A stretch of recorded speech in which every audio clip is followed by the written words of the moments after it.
जय हिंद दोस्तों, मेरा नाम है अनिरुद्ध और मैं आप सभी का वेलकम करता हूं इंडिया डिकोडेड पर। दोस्तों, अमेरिका का big beautiful F-35 fighter aircraft, जिसको कि बाय द वे पिछले साल इंडियन गवर्नमेंट ने लेने से भी इनकार कर दिया था, उसको लेकर एक ऐसी रिपोर्ट सामने आई है जो कि क्वाइट लिटरली शॉकिंग है। जी हाँ, उस रिपोर्ट में ये साफ साफ मेंशन्ड है कि अमेरिका का F-35 फाइटर एयरक्राफ्ट किसी भी युद्ध में लड़ाई करने के लिए कैपेबल नहीं है। और ये रिपोर्ट कहीं और से नहीं बल्कि अमेरिका की ही गवर्नमेंट के ऑडिटर के द्वारा इस रिपोर्ट को यहाँ पे पेश किया गया है कि अमेरिका का जो big beautiful F-35 fighter aircraft है that is actually not fully mission capable. आप लोग यहाँ पे देख सकते हैं, आज मॉर्निंग से ये खबरें जगह जगह पे आ रही हैं। डोनाल्ड ट्रंप का $1.6 ट्रिलियन का F-35 stealth jet aircraft it is incapable of fighting war. यहाँ पे भी देख सकते हैं,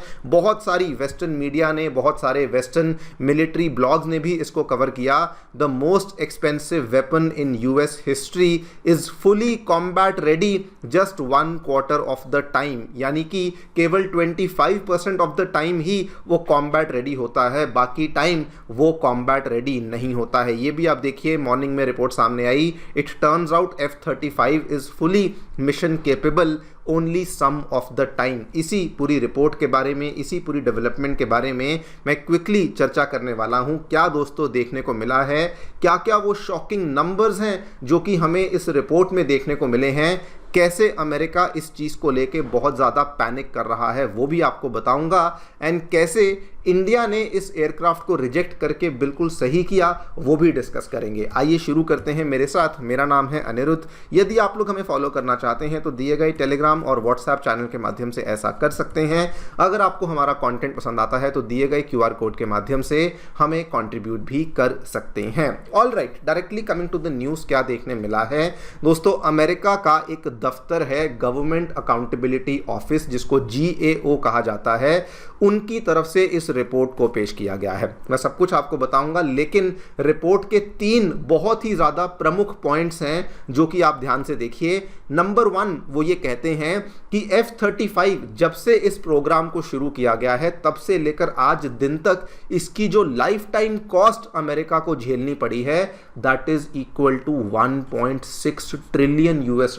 इमेजिन करिए कितना बड़ा नंबर है। इनफैक्ट वो तो ये भी कहते हैं कि अगर इसमें थोड़ा बहुत इसके अंदर जो ऑपरेशंस और सस्टेनमेंट की कॉस्ट को जोड़ दिया जाए तो शायद ये नंबर $2 ट्रिलियन को भी टच कर सकता है। सेकेंडली, उन्होंने कहा कि इवन दो इतना खर्चा हम लोग इस चीज के ऊपर कर चुके हैं, इस एक सिंगल प्रोग्राम के ऊपर कर चुके हैं, लेकिन आज की घड़ी में, आज की स्थिति में सिचुएशन ऐसी है कि फ्लीट रेडीनेस जो है वो केवल और केवल 25% पे ही आ चुकी है।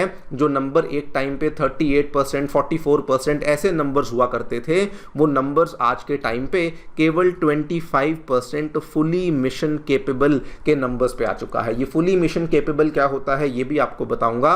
एंड नंबर 3, उन्होंने कहा कि ये वाला फाइटर जेट जो प्रोग्राम है, इसका जो मेंटेनेंस का बर्डन है और जो लॉजिस्टिक्स की प्रॉब्लम्स हैं, ये आज भी अवेलेबिलिटी को लेकर बहुत ज़्यादा इस पर्टिकुलर एयरक्राफ्ट को अफेक्ट करती हैं। मतलब अगर आपके पास एयरक्राफ्ट है भी, उसके ऊपर जो मेंटेनेंस का इशू है और जो चीज़ों को ठीक करने का, रिपेयर करने का इशू है, वो आज भी इस एयरक्राफ्ट के लिए बहुत ज़्यादा बना हुआ है। डिटेल में समझेंगे, लेकिन बहुत ही सिंपली रिपोर्ट ने इस चीज़ को मेंशन किया कि जितना खर्चा हमने इस पूरे के पूरे प्रोग्राम के ऊपर किया है, असल में रियलिटी में उसका जो आउटकम निकलना चाहिए था, ऑपरेशनल आउटकम या फिर जो उसका ऑपरेशनल इफेक्टिवनेस निकलना चाहिए था, वो बिल्कुल भी देखने को नहीं मिला। Before talking about anything else, मैं आपको एक छोटी सी यहाँ पे चीज़ बता दूं। मिशन कैपेबल और फुली मिशन कैपेबल की क्या परिभाषा होती है। मिशन कैपेबल मतलब कि आपका एयरक्राफ्ट कोई भी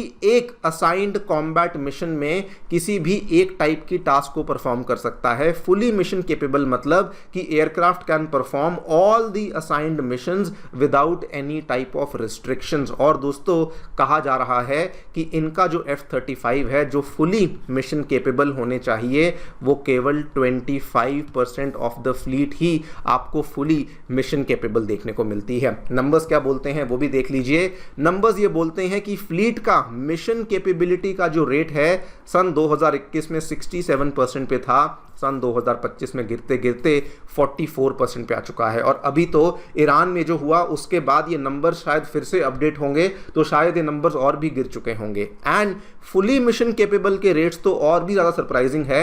जो नंबर एक टाइम पे 38% था सन 2021 में, वो नंबर गिरते गिराते केवल और केवल 25% पे आ चुका है। इसको ऐसे भी समझ सकते हैं कि अगर आपके पास 4 एयरक्राफ्ट हैं, उसमें से केवल एक ही ऐसा एयरक्राफ्ट है जो कि किसी भी टाइम पर किसी भी मौके पर फुली मिशन कैपेबल है। और अमेरिका के तुलना में देखा जाए तो उनके पास अप्रॉक्सीमेटली 800 के आसपास F-35 के एयरक्राफ्ट्स हैं, मतलब कि 800 अवेलेबल तो हैं, लेकिन उनमें से जो काम के हैं, जो फुली मिशन कैपेबल हैं, वो नंबर केवल और केवल 200 का ही है। और पेंटागन इस चीज को मानता है कि ये नंबर्स उनकी एक्सपेक्टेशन से बहुत ज़्यादा नीचे हैं। उसके बाद रिपोर्ट ये बोलती है कि इसके अलावा जो मेंटेनेंस कॉस्ट है वो बहुत ही ज़्यादा है। बल्कि रिपोर्ट ने तो ये भी बोल दिया कि इसका जो इनिशियल परचेस प्राइस है उससे कई ज़्यादा इसकी लाइफ टाइम सस्टेनमेंट कॉस्ट है। मतलब इमेजिन करिए आपने कोई गाड़ी खरीदी और गाड़ी अगर मान के चलिए 5 लाख रुपए की है,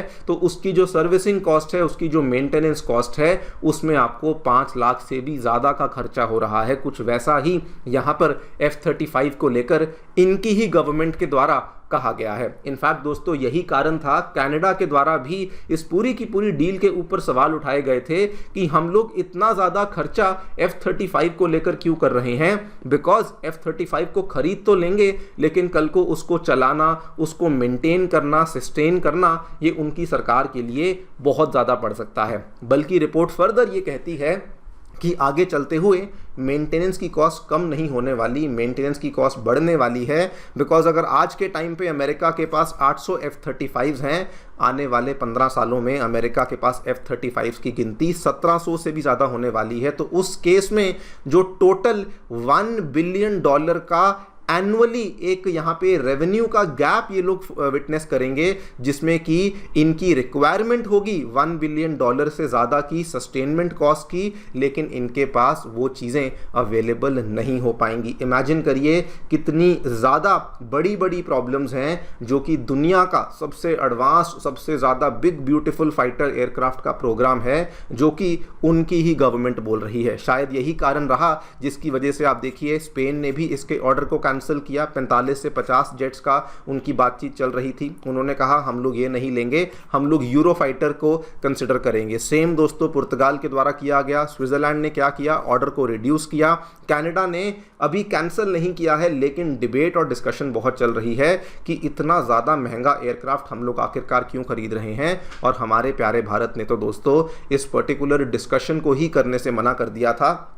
हालांकि रीज़न ये था कि अमेरिका ने हमारे ऊपर टैरिफ्स लगाए, लेकिन जो भी रीज़न था, नाउ इट सीम्स लाइक कि बिल्कुल ये फैसला हमारी तरफ से सही लिया गया था। खैर इस पूरी चीज़ को लेकर अमेरिका क्या कर रहा है, अमेरिका एकदम से पैनिक में आ चुका है। पेंटागन के द्वारा दोस्तों $13.7 बिलियन का रिकवरी प्लान है, जो कि इस एयरक्राफ्ट के प्रोग्राम को बचाने के लिए अब शुरू कर दिया गया। सोचिए इतना खर्चा ऑलरेडी कर चुके हैं, अब $14 बिलियन का रिकवरी प्लान लेकर आए हैं, जिसमें $8 बिलियन वो अपनी वायुसेना को देंगे, $3.25 बिलियन नेवी को देंगे, $3.25 बिलियन मरीन कोर को देंगे।